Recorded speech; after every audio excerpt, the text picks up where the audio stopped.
So there's a statement which was made, I think this was by you, Dr. Tabang, where you said, get people where they are. And linked to this, we listened to, I think it was you, Alex, where you said, the more we know, the more problems we create. So my question here is, should we cancel research? Should we stop researching?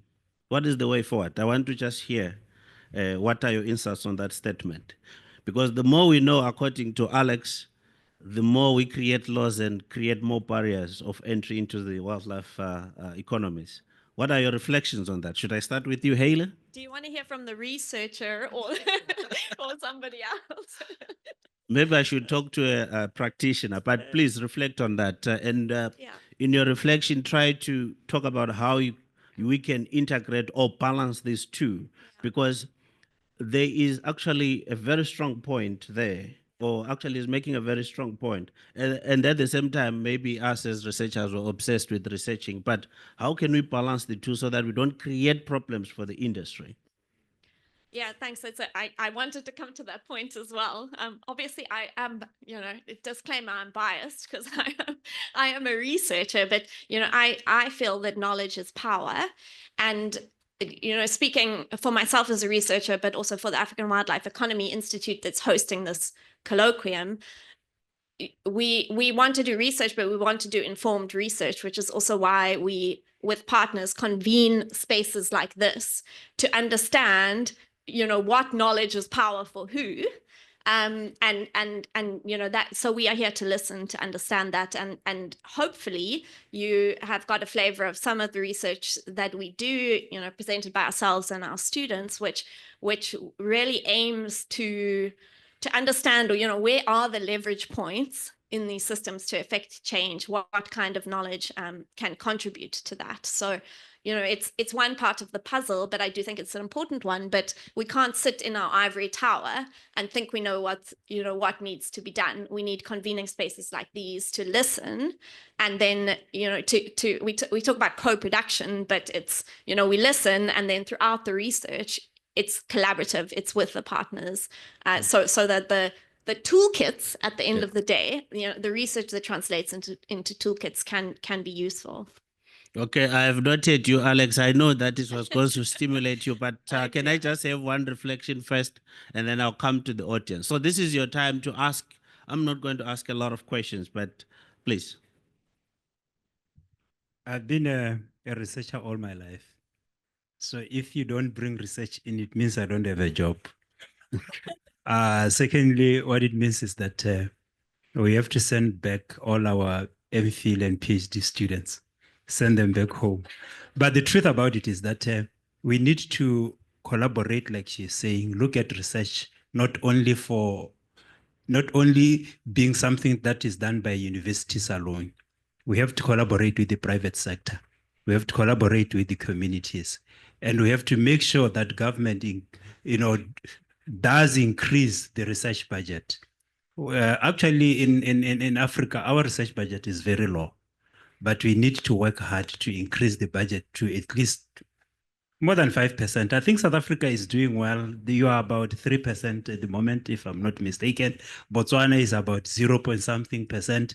We need to increase that in order to have an answer to all the wildlife issues, wildlife trade, wildlife economy, human-wildlife conflicts that we have around the world. So we need to collaborate and work together.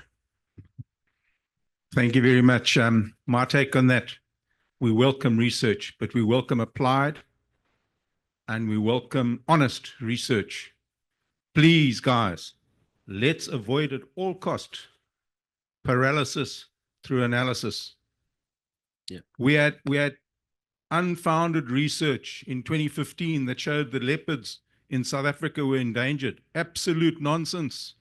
And since that research, leopard hunting in South Africa has been stopped because they've overburdened us with criteria to have NDFs and count the leopards, and it's just not manageable. So we've lost, since 2015 to now, according to our calculations, over R1 billion in revenue. And has it saved the leopards? The farmers are killing them, guys, because they're valueless. Thank you. Thank you very much for that. You feel the passion from the industry.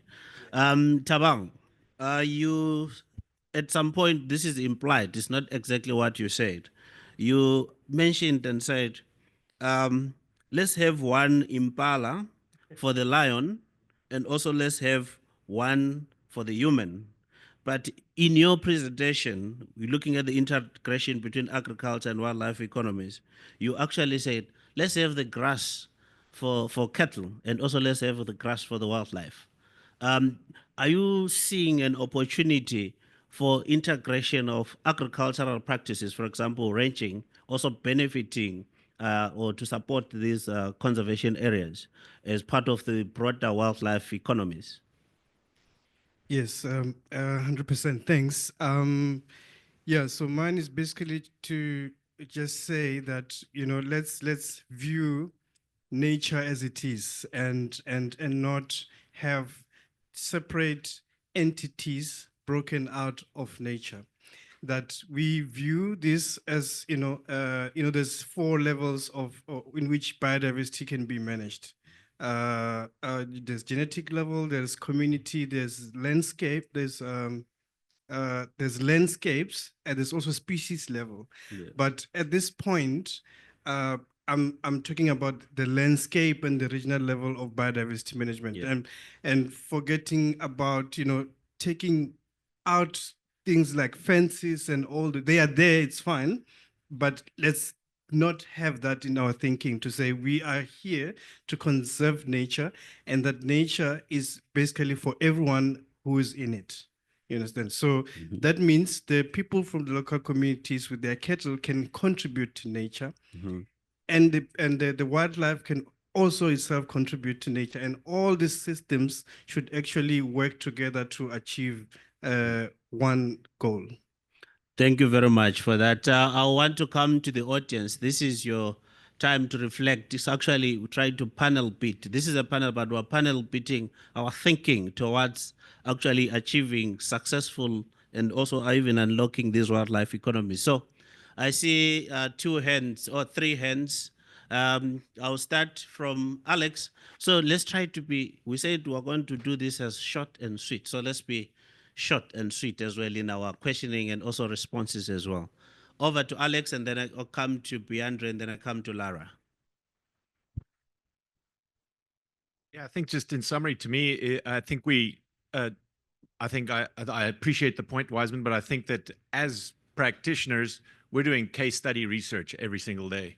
And I think that the challenge actually is 2 ways, Mike. And the challenge is we're doing the research, it's just not getting documented. And there needs to definitely be that you guys need to put a little bit more weight on us. We've got a lot of info, and we've tried a lot of things that haven't worked, and they're just not documented. So it's not like I'm anti-research. It's just the untoward effects of research. There was a young lady that came to me, unfortunately I can't remember her name, asking about, there she is, information about roan and sable in the private industry, and wants to know how they're doing, how wild they are, and all that stuff. Awesome research.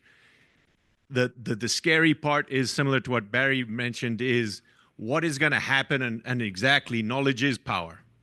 But that's scary because it depends who uses it, and even if it's unintentional, it's at the end of the day, if we're not measuring the same in the park, any survey is going to find some bad stuff.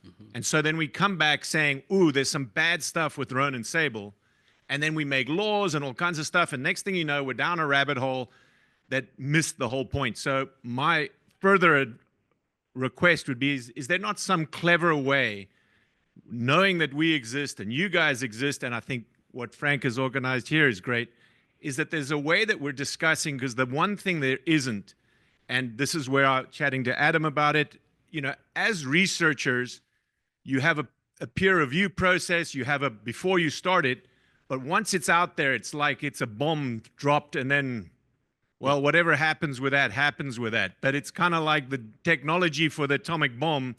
We kind of have a little bit more responsibility. And I'll bring back to one example that I think is really important is there was a guy in 1998 that came from Australia. He developed a vaccine for tick saliva. They only have one tick species in the whole of Australia. He came here, he wanted to develop it for tsetse flies.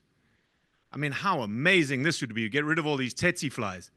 But a tsetse fly is the only thing keeping cattle out of all our national parks through the whole of the whole of Africa, right?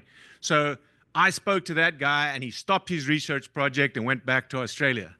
But you see how close we were to one guy coming up with a vaccine, and you telling me this livestock industry wouldn't buy that vaccine? They would have killed all the tsetses and we would have had cattle in all our national parks. And it's maybe a over-exaggeration on that example, but it is that important how destructive research can be in the wrong way, but I think in a positive way. I think we have a lot of great stuff to do. Thanks, Alex. I'm not sure if you will want to respond to that, but I'll take all the three hands and then you note those questions or your responses, and then I'll allow you to respond. He said he talked to another gentleman and he packed his bag and left. He didn't research. Don't pack your bags and leave. Over to you, Biandre. Actually, quite a bit of what I wanted to say, Alex has covered. But just to re-emphasize this thought that people not in academia are not doing research is something that really is quite annoying, frankly.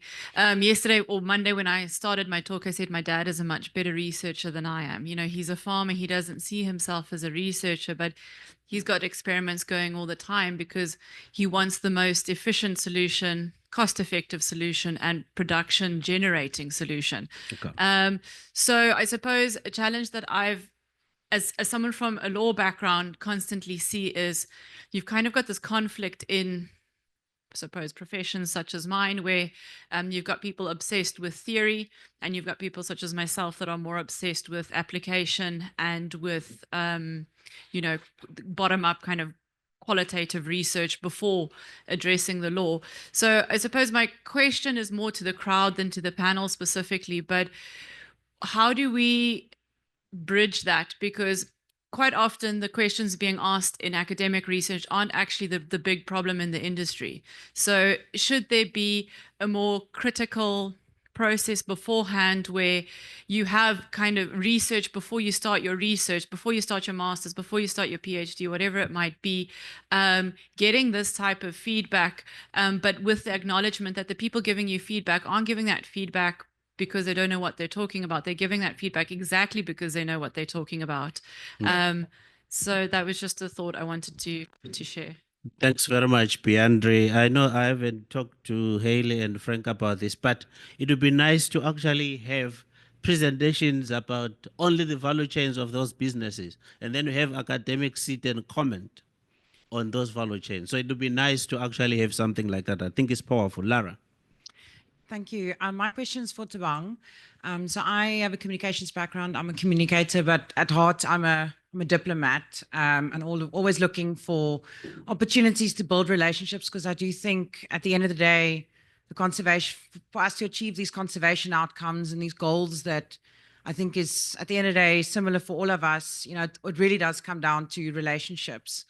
And your presentation that you did on the rangeland project, I thought was, you know, what an innovative way. Yes, it does have these kind of ecological outputs and outcomes that you're seeking. But at the end of the day, what a great tool to build relationships between people who live on the boundary of protected areas and people who are tasked with managing and protecting these areas. And I thought, do you have any lessons that we can learn from that project, real examples of how relationships were built between people with different agendas, different priorities, you know, simple examples that we can, you know, scale to kind of more our, you know, global, where we try to advance policies and conservation with people that, you know, don't see things eye to eye.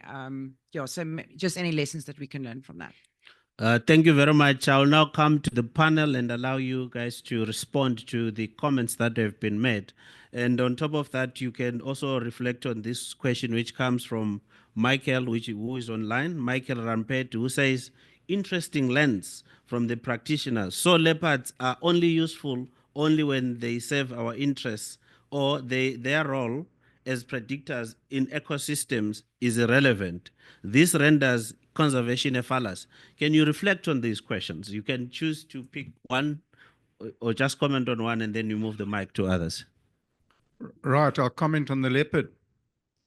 Hunting of leopards is our tradition, it's our culture. Our kings wear leopard skins. We have never wiped out the leopard because of hunting. We actually save the leopard through hunting. We give it a value. So this perception that hunters destroy, the modern hunter is proud to be the generation of hunters that's returned wildlife to the land. Look at the figures. Just to come back to research, let the research be practical. And what do we think is the most important single factor inhibiting the growth of the wildlife economy? That's a question I'd like to ask everybody. What is the most important single factor inhibiting the growth of the wildlife economy? And I'd like to put it to you, it's total overregulation, poor administration, and lack of devolution of rights, as Mike said. Thank you. Do you want to reflect on that, Joseph? Okay, then I'll come to you, Mike. I'll reflect on the issue of research. When you look at research, we do have a course at graduate studies that we teach on research ethics. Whatever is not done according to the ethics in the research paradigm, then it's not research. We do have a lot of fly-by-night researchers. Research, you have to write your proposal, it's submitted to the institutional review board of the university, and the university approves that, and then it goes to a specific ministry. A ministry looks at it and says, this is okay. You need to have consent of all the participants, the people you are going to be talking to or writing about. If at all it's ranchers or farmers or what, they have to consent. After doing that research, you have your findings. Before you publish them, you have to go back to your participants and you share the results with them. They have to correct you. They have to modify your results to say, this is wrong, this is right. And then you publish those. And then you give those to policymakers to now come up with regulations. But anything that does not follow that process, then it becomes harmful. Research should not be harmful. Research should address and answer questions which are actually a problem or which need to be answered on the ground. So say, whatever you see, which is not following this process, then it's not research. It's a fly-by-night kind of research, and we don't condone that. Actually, we can prosecute such a person. If it's a journal and we don't see that process, nowadays, if somebody publishes a paper, we want to see whether there is that letter that comes from the institutional review board. If the letter is not there, we don't publish the results because the research becomes harmful. So I just wanted to answer that one to see, as far as I know research, there are ethics that we follow. We teach our students, both at master's and graduate studies, to follow that and to live with it when they're in the field. Thank you very much. Maybe I hope I did not open a can of worms to talk about research methods, but can we hear from Mike? And also I would like to get some more hands from the audience. Okay, there's a hand there, Tapelo, 1, 2, 3. Over to you, Mike. Thanks. Yeah, I don't know whether I'm going to be thrown out after this comment by Hayley in particular, but or maybe by Frank. But look, I'm a product of the South African university system and a very proud one. And I haven't lived or worked in South Africa for 30 years. And when I come to a conference like this, or when I attend the Oppenheimer Generations Conference, I'm in awe of the research that gets done. You will not find such a concentration of high quality research in such a small group of people anywhere in the world. And specifically in environmental conservation related topics. We don't know how good we are. Okay. Let's leave that out there. Second question, and it speaks to the point that was raised earlier. If I had to ask you as an industry whether it was better policy that you wanted, more efficient administration, better marketing of your wildlife products, better communication about your hunting industry that tells people what it actually achieves, more rights for local communities to participate in this economy, or more research. Which one would you like out of those options? And I think, you know, I know what the answer, that research comes last.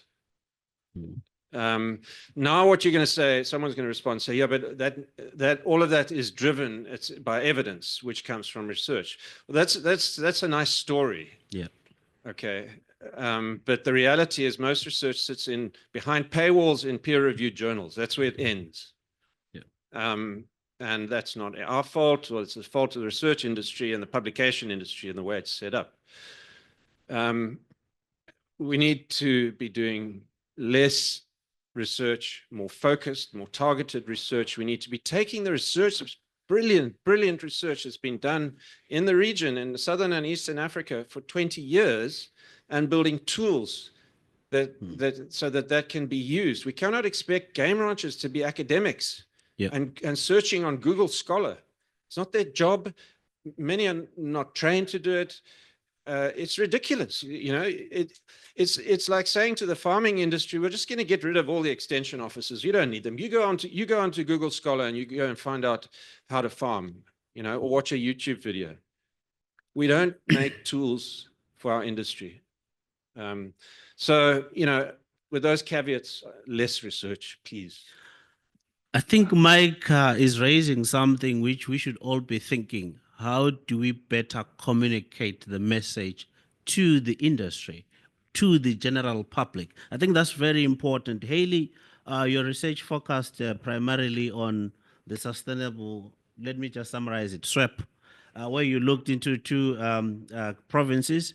Do you think there's an opportunity to scale that and perhaps even communicate it better, of course, and then maybe to the rest of Africa or to other parts of course, the country or even the region in SADC? What do you think are the opportunities to have a project of that nature in that space? And then after you, then Tapelo, you, yeah. Thanks for the question. And I guess the first question is, you know, do other countries think that could be useful to them? But to the Sustainable Wildlife Economies project, and there are others in the room that were involved in that, so it would be nice to hear from them. But I think speaking to these concerns about research and how it's done and for who, you know, the intention with that project was very much to start by listening to, you know, the industry, to the government, to, you know, what are the needs here. It was led by South African National Biodiversity Institute, but it brought in, you know, different partners, research, different government bodies operating in the space, but also the ranching sector itself. My colleague sitting here, Barry York, I have been to his farm. I have, you know, seen what they're doing there, and you know, I think that that's, you know, an example of how we're trying to address this. And to the comment about the noddy badge, you know, part of that project was to shift the narrative around wildlife ranches from, you know, okay, this is all about conservation and species and tops and how they're doing, to say, you know, this is sustainable land management that's happening here. How do we appreciate that? You know, some of the information that's been packaged, that's on the biodiversity economy portal, that's informing SANParks', you know, programs, Dallard, etc., is, you know, what is the investment that's happened in the sector in terms of sustainable land management? You know, what are the hectares? What is, you know, the private investment that's gone into that? So yeah, I think that, you know, that's an example of the kinds of research that we feel can help shift the dial. And again, you know, we published from that because that's important for, you know, in a world of disinformation. Yes, the peer review process is not perfect, but it's what we have for information to be peer reviewed, to be credible, to be legitimate. But it doesn't stop there. That project, you know, we've spoken about it this week, tried to do this, to take that information that's now peer reviewed and to put it into toolkits. So so we would like to scale that. It would be nice to hear from other countries if they think that could be useful to do in their countries, and also this cross learning, I think, between countries. But it would also be nice to hear from other people involved in that project. Yeah, thanks very much, Hayley. When you were speaking, I saw Perry nodding his head. Maybe that research is very useful. Maybe Wise. Can Wiseman? we? Because I think Lev asked me a question. Okay, yes, please, go ahead. So some of the you mentioned the importance of social cohesion within what the program is trying to achieve, and it is very evident, and we can see it from some of the projects, because think about. This is communities coming together, and it bridges so many gaps in between with different people and different beliefs that bring all their kettles together.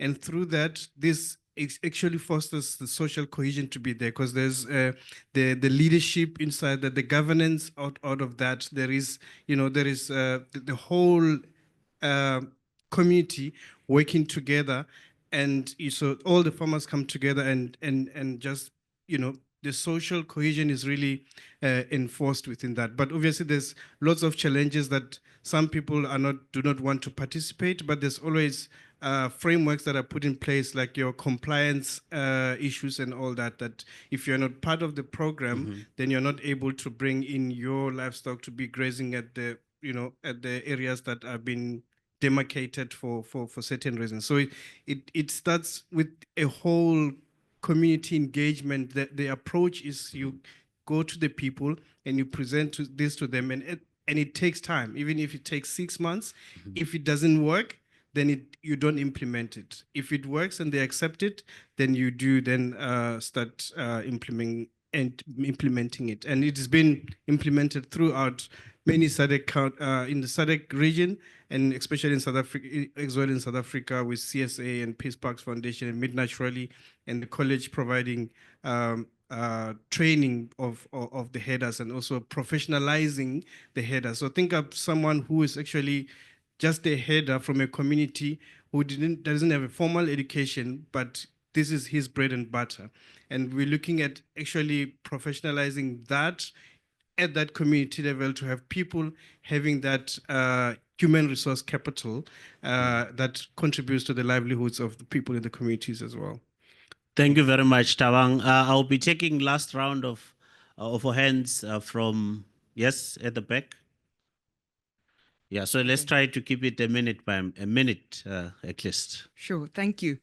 Thank you for a wonderful discussion. And I was just listening to how we speak about issues. And a kind of a plea from my side is, those of us who want to take the wildlife economy forward, we mustn't take the bait of polarized positions and false dilemmas, because I think there are many people who don't want the wildlife economy to succeed, and they are creating false dilemmas where there shouldn't be any. So even us as a group, when we speak, do we use kind of either or framings? On the one hand, I was listening, people talk about research as one extreme and the world of practice and policy as another extreme. Business on one end, conservation on the other, cattle versus wildlife.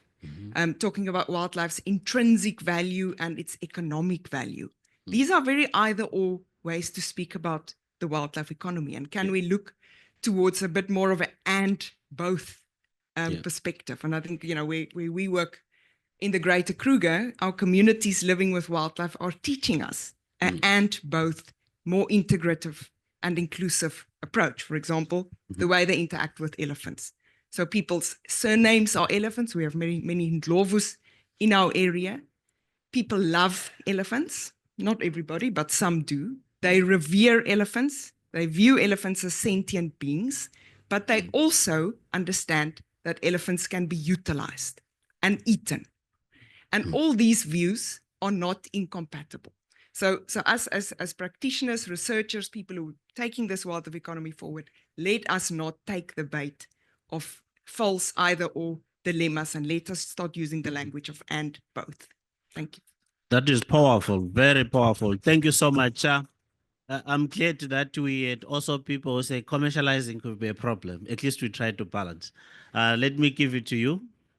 Thank you, Wiseman. I think the colloquium has been very resourceful and insightful, but also we have been talking a lot about the economy across Africa. So most of the countries are doing business. If you go from Kenya, Tanzania, Zambia, they are doing either there is the conservancies, there is wildlife management here in Tanzania, there is people doing ranches in South Africa, there is hunters. Yeah. But like yesterday, we were talking about equitable benefit sharing, and I was thinking like we are also putting a lot of effort in diversification of the wildlife economy, but how much do we retain after business? That is my question. Like people are coming from America, people are coming from Europe, doing handsome business, but we end up also spending a lot of that revenue buying products also from outside Africa. So what should be done? My question to the panel, what should be done to retain a lot of our revenues inside our countries after business and mostly inside Africa? If we can't, I can't buy in Kenya, maybe I can buy in South Africa, so we can enhance the economy, the wildlife economy across Africa. Thanks for that, for reflecting on inter-Africa trade. Over to you, Adam, and then I'll give you the chance to respond. Adam? Yeah, thank you. So this makes me really, really excited. This is a colloquium about the African wildlife economy, and it's ended up in this discussion here at the end about ethics. And your last comment here, I'm just speaking to you about that is really valid. Here we are in a room full of differing opinions.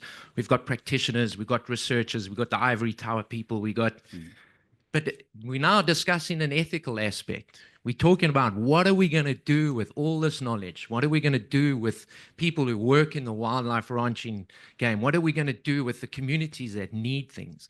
So here we are discussing the ethical aspect of this whole concept.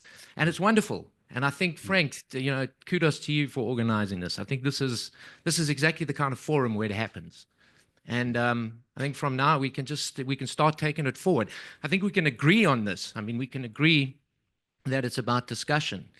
And from discussion, then we can work things forward. Yes, we do need to work with the ranchers. We need to work with differing opinions. And somehow find that middle ground, as you so very eloquently said. Thank you. Thank you very much, Adam. I think this will be the last round of questions. So what I want you is to give your closing remarks in response to also reflecting to what the audience has raised. So if I can start with you, Hayley, and then all the way to you, Thabang. Yeah, thanks, Wise, and thanks for that comment, Adam. We had a brief chat over coffee earlier, and I think we are always at risk in these spaces of being in an echo chamber. And so it's also good to have, the critique in the room, and it's not easy to be the criticizer in a room, in a room that's full of, supporters. So I think, it keeps us on our toes, and appreciate that. And I think, the comment you've just raised about this is actually, we're talking now about ethics. In my concluding remark, I wanted to come back to a similar point about, we're talking about wildlife economies, and we shouldn't lose sight of the outcome here. Like, what are we trying to achieve or unlock wildlife economies for? Which I think comes back to this point of, what is this knowledge for? And so I just wanted to summarize some of the outcomes that I noted that have, really surfaced many times throughout these days. And I think the first is about, we can call it conservation, but it's really about landscape conservation. It's about retaining natural habitats. We talk about livelihoods, we talk about food security, but I think, ultimately here we're talking about human well-being in these landscapes. We're talking about legitimizing local institutions in these landscapes. And even, there's been conversation here about African state sovereignty and the role of wildlife economies in that when we talk about discourses with the global north, etc. So what is to be done? I think it's important that we all, keep in mind why we're doing it. And just thank you as well for, I think, a really rich conversation over the last couple of days. Thank you, Hayley. Yeah, thanks. And thanks for the opportunity to sort of be high level and sort of expansive about this, because I think it's really, really important. Usually these discussions are just pontification. But in this case, I think it's hugely important because, the work I do at the African Leadership University sometimes involves me interacting with 30 nationalities in a class from across the continent. And I guess with the exception perhaps of the Kenyans, God bless them, there is a remarkable consistency of vision for how we see environments in Africa. Yeah. And increasingly, the African voice is one that the world cannot ignore. Mm-hmm. We need to find that voice. We need to speak calmly and clearly, with confidence, though. Mm. Finally, we must find our confidence. And this is one of the things that I find I struggle to get out of some of the younger people, students in my class, is that they have the ideas, but they don't have the confidence to voice them. Somehow we need to find that confidence and come out with a coherent vision. We're never going to reconcile the sustainable use versus the animal rights people. That's not what I'm talking about. But at some level, at an African scale, we need to voice our vision for what conservation and environment looks like. And when I see a document like the Vision 2040 coming out of SANParks, which for the first time in a very public way articulates the role of people in our landscapes, this is at the heart of what the African vision is. It's about people first. And that is a radical and unacceptable view to large areas of the conservation sector globally. Well, tough. Yeah. That unites us. That will unite us. Mm-hmm. And so I think we're on the road. When I see visions like that coming out, I think we're on the road. But we really need to take that opportunity to articulate that vision confidently, quietly, and with a view to the future for people on the ground. Thank you very much, Mike. Over to you, Joseph. A minute. Okay, thank you.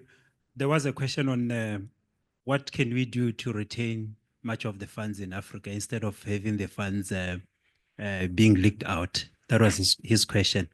Actually, research shows that over 70% of the tourism revenue, be it trophy hunting, be it photographic tourism, leaks out to the developed world. That is what has been happening for a very long time. So his question is, how do we stop this? Or how do we manage this? The issue is we need to bring in our people, like you were saying, bring in our people into the game so that they become participants of the tourism industry. They become part of the whole game chain. We should actually promote joint venture partnerships where people share profits, where companies from the West and those from Africa, they share profits, they manage the wildlife. And then my last note is that when it comes to issues of the wildlife economy, there's this socio-ecological theory.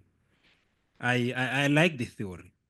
We need to consider the ecological aspects as well as the human well-being. Mm-hmm. We need to maintain a balance. Mm-hmm. I've seen people maybe promoting one against the other. It shouldn't be like that. Mm-hmm. We are for sustainable development.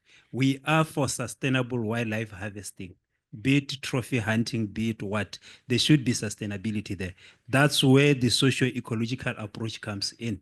And we should actually, if we do that, if we follow that, they will not, we are not going to be having questions where the ranchers are complaining about this, the communities are complaining about that, governments are complaining about that, over-regulation and all those. If we follow that, it means that there's a balance in whatever we are doing to achieve a proper balanced wildlife economy. Thank you. Thank you very much, Mike. Over to you, Perry, for 1 minute. Thank you very much. And I'd just like to thank Frank and his crew. It's been a humbling experience. Thank you. I just got a few reflections. What makes us strong in South Africa? And I've said it before, it's the strength in our diversity of business opportunities around the conservation and wildlife sector, from the protected areas all the way through. Our future lies in strength in diversity, not weakness in division. And let me make that very clear, please. The problem we have is, like it was said, we polarize ourselves. And let's avoid that. Let's see how we can work together and go forward. And just to answer a question that was raised by Dr. Denise, I think, where is the cooperation? Helping the guys that have received donations. I just want to let you guys know that Wildlife Ranching South Africa has signed an MOU with SANParks. SANParks guys understand. They've given the game, but their management objectives are very different to that emerging farmer on the ground. So the specific objective of that MOU is to bridge that gap. And that's where we need to go. And we are, as ranchers and as hunters, we are criticized every day because we are not transformed enough. Okay, I've been involved in transformation in the wildlife industry since 1982, 83. And the biggest inhibitor was that the management objectives of the guys on the ground, the farmers, white and black, are different to our parks. And we've been polarized. Let's stop that. Let's work together and let's go forward. Thank you very much for the opportunity to be here. And I really appreciate it. Thank you, sir. Thank you, Perry. Over to you, Thabang, a minute. Or you Thanks. want to say thank you only? Thanks, Wise, and thanks to the colleagues for the input. So mine is, is basically just to say it is really great. We in the greatest of times. We're seeing, the SADC wildlife-based economy is coming out. The national wildlife-based economies throughout different countries in the regions are coming out. And mine is to see we need to make sure that those two things, because we are all living in the same region, they do align. So from the region to the countries, those frameworks do align so that we can all work together and leverage resources in trying to implement these strategies. But another thing that I think it is very, very important is, we are talking amongst ourselves here, but there is quite a lot of group of people that is out there, that is actually on the ground and doing the things that we are talking about. And we develop, the strategies are being developed and the frameworks and all that. And my thing is we need to see that information cascading to that level where people are aware of these things and understand in simple terms what they really do mean. And in that way, we actually enabling them to have that capacity to be able to take this forward when it comes to the time when we have to implement the things we're talking about. So yeah, thanks. Thank you very much.